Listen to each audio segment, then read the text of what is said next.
وزیر اعظم آزاد جموں و کشمیر سردار عبدالقیوم نیازی کی وزارت خارجہ آمد۔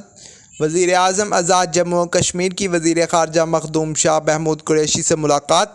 دوران ملاقات آزاد کشمیر کی مجموعی صورتحال اور تعمیر و ترقی کے ایجنڈے پر گفتگو۔ پارلیمانی سیکریٹری خزانہ مخدوم زادہ زین قریشی اور مرکزی ڈپٹی سیکریٹری اطلاعات پاکستان تحریک انصاف توصیف عباسی بھی اس موقع پر موجود تھے۔ وزیر خارجہ نے سردار عبدالقیوم نیازی کو وزارت عظمیٰ آزاد جموں و کشمیر کا منصب سنبھالنے پر مبارکباد دی۔ وزیر اعظم آزاد کشمیر سردار عبدالقیوم نیازی نے وزیر خارجہ کا شکریہ ادا کرتے ہوئے انہیں آزاد جموں و کشمیر کی تعمیر و ترقی کے لیے آئندہ کے لائحہ عمل سے آگاہ کیا۔ وزیر اعظم آزاد جموں و کشمیر نے وزیر خارجہ کو کامیاب دورہ امریکہ کی مبارکباد دیتے ہوئے کشمیریوں کے جائز حق خود ارادیت کے حصول کے لیے ان کی جدوجہد کو سراہا۔ وزیر اعظم آزاد کشمیر نے کہا کہ ان کی حکومت آزاد جموں و کشمیر کے عوام کے مسائل کو ترجیحی بنیادوں پر حل کرنے کے ساتھ ساتھ بھارتی قابض افواج کے مظالم کا سامنا کرنے والے مقبوضہ کشمیر کے باسیوں کو درپیش مشکلات کو عالمی سطح پر اجاگر کرنے کے لیے کوشاں ہے۔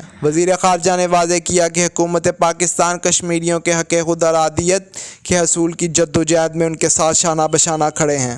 شاہ محمود قریشی نے کہا کہ ہم کشمیریوں کی اس جدوجہد میں ان کی سیاسی، سفارتی اور اخلاقی معاونت جاری رکھنے کے لیے پرعزم ہیں۔ ہم نے حال ہی میں مقبوضہ جموں و کشمیر میں بھارتی قابض افواج کے ظلم و ستم اور جنگی جرائم کے ناقابل تردید شواہد پر مبنی ڈوزیر دنیا کے سامنے پیش کیا ہے۔ بھارتی ظلم و بربریت کے خلاف ہر فورم پر آواز اٹھاتے رہیں گے۔